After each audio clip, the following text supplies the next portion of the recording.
আপনার সন্তানকে তিনি দক্ষভাবে দৃঢ় নেতৃত্বের মাধ্যমে যোগ্য আলেম হতে পারবেন বলে আমি আশাবাদী।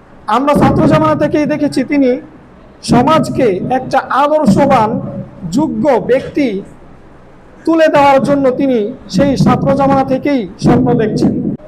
সর্বশেষ আরেকটা কথা বলতে চাই, মুহতারাম হাজিরিন, আমাদের মুহতামিম সাহেব বরকাতুল্লাহর সাথে আমিও একসাথে পড়াশোনা করেছিলাম। সেখানে আমরা হুজুরকে দেখেছি, আমাদের সাথী ভাই হিসাবেও আমরা দেখেছি যে তিনি অত্যন্ত মুখলিস মানুষ এবং তাকওয়াবান মানুষ।